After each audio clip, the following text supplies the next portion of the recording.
এখন প্লেন থেকে নেমে গো বাসে উঠেছে, যে প্লেন এই এয়ারক্রাফটে আমরা উঠেছিলাম। যখন প্লেন টেক অফ করবে খুব অ্যাবনর্মাল কিছু সাউন্ড ইঞ্জিন থেকে আসতেছিল, ওই জন্য ড্রাইভার বললো যে এখন টেক অফ করা যাবে না। সেক্ষেত্রে বসেছিলাম যে ইঞ্জিনিয়ার আসবে, প্লেনটাকে ফ্রন্ট সাইডে নিয়ে আসছে এয়ারপোর্টের। তো ইঞ্জিনিয়ার এসছে, আমরা প্রায় 45-50 মিনিটস পরে ড্রাইভার অ্যানাউন্স করলো যে এই ফ্লাইটটা, এই এয়ারক্রাফট গ্রাউন্ডেড করা হবে।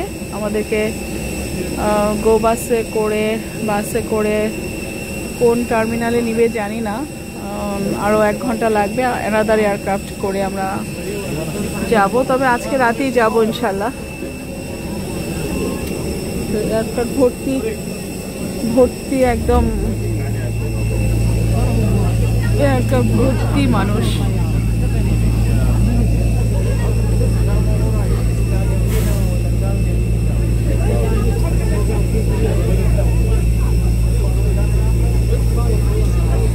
ওই যে এয়ারক্রাফট দেখা যাচ্ছে, সেই এয়ারক্রাফটে, এই যে সেম এয়ারক্রাফটে করে আমরা এসেছিলাম, সেম এয়ারক্রাফটে করে।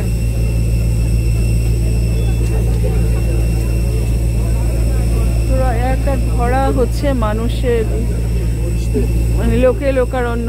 আমি জানি না আসলে এখন ওরা কোন এয়ারক্রাফটে আমাদের নিবে।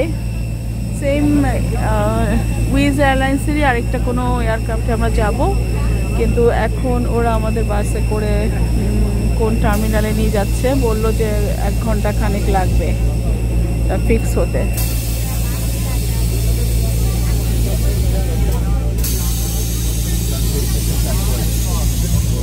বাইরেটা এরকম।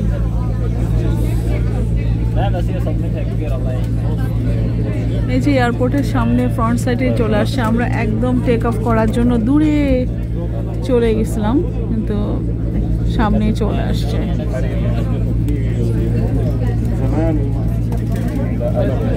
আজকে যে কি ভাগ্য, এর মধ্যে গত 2 সপ্তাহের মধ্যে শোনা যাচ্ছে প্রচুর প্লেন ক্রাশ হচ্ছে। যেমন দক্ষিণ কোরিয়ায় একটা প্লেন ক্রাশ হলো, 160 পিপল, ওখানে বোধহয় মাত্র 2 জন বেঁচেছে, আর বাকি সময় ক্রাশে spot death.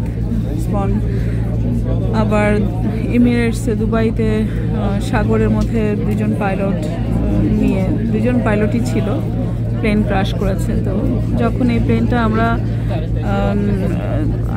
Abu Dhabi two Medina, এটা উইজ এয়ারলাইন্স যাবে, তখন যখন প্লেনটা রানওয়েতে চলতে শুরু করলো, তারপর 5 মিনিট পরে পাইলট যখন অ্যানাউন্স করলো যে আমরা এখন টেক অফ করবো, ক্রু মেম্বার অ্যানাউন্স করলো ক্রু মেম্বার গেট রেডি।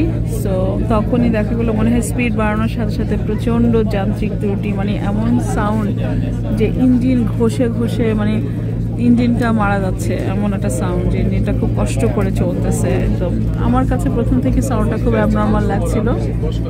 তো আমি পাশে এক মহিলা বসছে, উজবেকিস্তান। আমার লেফটে একটা বাচ্চা ছেলে, টিনের ছেলে, সম্ভবত সৌদি। বলছিলাম যে আসলে এই এয়ারক্রাফটটা চেঞ্জ করা উচিত। তো এই যে এই বাসগুলো আমাদের নিয়ে যাচ্ছে কোথায় জানি না, আল্লাহ জানে। গতকালকে আমি এয়ারপোর্টে হারুন, আমি, ভাইয়া, আমার বড় ভাই বড় ভাবি এসে ওরা চলে গেছে। হারুন যেতে চায় নাই, কিন্তু আমার পাসপোর্ট আনতেও ভুল করছে, আরিনার এক্সপায়ারি পাসপোর্টটা নিয়ে আসাতে আমি যেতে পারি নাই। গতকালকে আমি আবুধাবি থেকে ব্যাক করেছি, পাকিস্তানি লেডি ট্যাক্সি ড্রাইভার, মানে এয়ারপোর্টের ট্যাক্সি ড্রাইভার যে, তার সাথে বাসায়। তো আবার রিস্কেডিউল করেছে, এই আজকের রিস্কেডিউল ফ্লাইট এটা। তো আল্লাহ জানে কপালে কি আছে জানি না, তবে আলহামদুলিল্লাহ যে টেক অফ করার পরে ত্রুটিটা ধরা পড়ে নাই, টেক অফ করার আগে ধরা পড়েছে। যে আমাদেরকে নিয়ে যাচ্ছে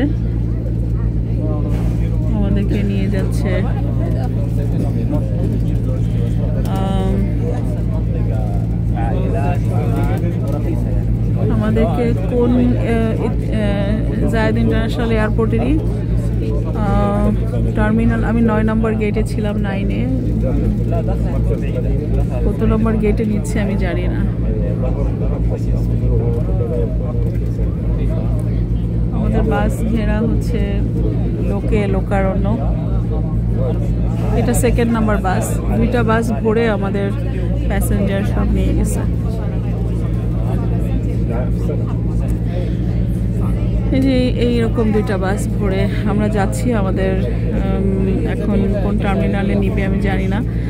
ঠিক যখন বললো যে ইঞ্জিনিয়ার আসবে, এয়ারক্রাফটটা ঠিক করবে, ততক্ষণ তোমরা সিট বেল্ট বেঁধে অপেক্ষা করো। তখন আমি চিন্তা করলাম যে একটু যাই, সামনে দেখে আসি। সামনে দরজাটা খোলা ছিল, দেখলাম ইঞ্জিনের লেফট সাইডের ইঞ্জিনটা। তারপর ওখানে লোক দেখি নাই। আর আমি ওয়াশরুমে গেলাম, ওয়াশরুম থেকে মোটামুটি উজু করে আসি, পা ধোয়া ছাড়া যতটুকু করা যায়।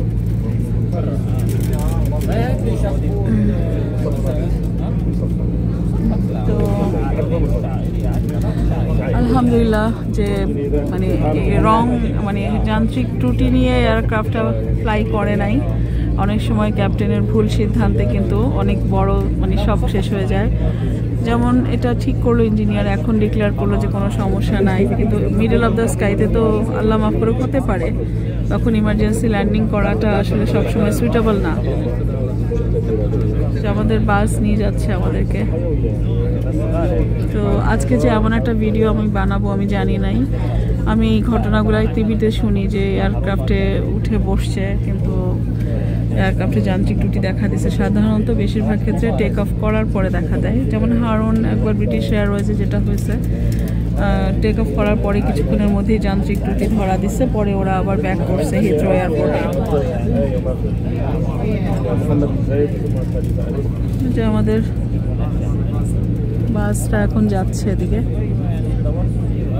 আমি এরকম একটা ভিডিও রেকর্ড করব আমি স্বপ্নেও ভাবি নাই যে আমাকে আজকে এই ভিডিওটা রেকর্ড করতে হবে। যাক আলহামদুলিল্লাহ, কারণ আমার বাচ্চারা তোমরা চিন্তা করবে না, কারণ ইনশাআল্লাহ ওরা আরেকটা এয়ারক্রাফটে আমাদের দিচ্ছে। আল্লাহ যা করে ভালোর জন্য করে। আমি 2 রাকাত নামাজ পড়ছিলাম, আল্লাহকে বলতেছিলাম আল্লাহ যেটা ভালো হয় সেটা যেন হয়।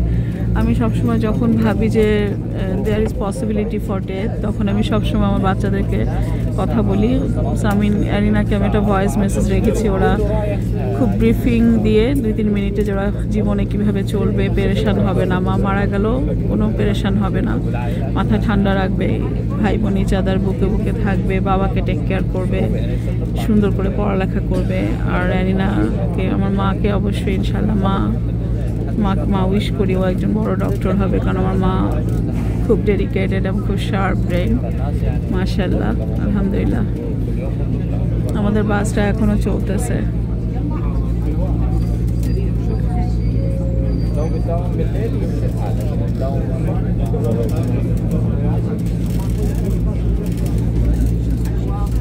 মাঝখানে হারুন 2-3 বার কল করেছি, কিন্তু আমি কল ধরতে পারি নাই, কারণ আমি তখন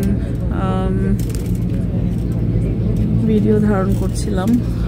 যাই হোক, হারুন আমি এয়ারপোর্টে গেলেই পরে তো ওয়াইফাই থাকবে, আমি ভিডিওটা এখনই আপলোড করব।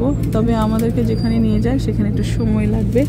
আমি জানি না, একটা এয়ারক্রাফটের কাছে ওরা নিয়ে যাচ্ছে, এটা কি সেই এয়ারক্রাফটের? এখানে বোর্ডিং হবে, আবার বললো যে এখানে আবার বোর্ডিং হবে।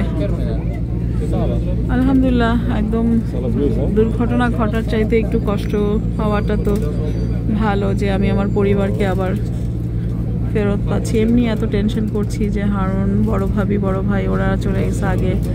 বড় ভাবি অনেক অসুস্থ, ভাইয়াও সারাদিন অসুস্থ, হারুন একা একা, ওর খুব আপসেট লাগছে। তো আমি ভাবছিলাম যে কখন যাব, ইনশাল্লাহ মদিনায় যাচ্ছি, নবীর রওজায় যেতে পারবো আজকে সকালে। আমার কাছে এটা অনেক বড়, আসলে আমার তো বড় হজ আলহামদুলিল্লাহ আমি করেছি, সম্ভবত 2007-এ করেছি ইনশাআল্লাহ। তো আমার কাছে খুব বড় পাওনা যে আমি নবীর রওজার কাছে থাকলে ভালো লাগে। মদিনার বাতাস খুব পবিত্র, বিশুদ্ধ, ওখানে মনে হয় যেন অনেক রিল্যাক্স, অনেক শান্তি, খুব বেশি অক্সিজেন ওখানে আছে। তো এই আর কি, আমরা এখন নেমে যাব, যে প্রচুর লোকজন নেমে যাচ্ছে, আমরা নেমে যাব।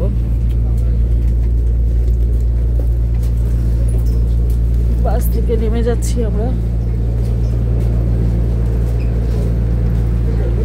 আমি জানি না আসলে যে কোথায় যে যাচ্ছি, আমি জানি না সত্যি সত্যি।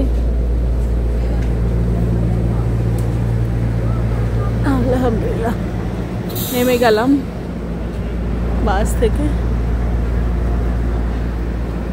আমাদের সম্ভবত আরেকবার বোর্ডিং করতে হবে।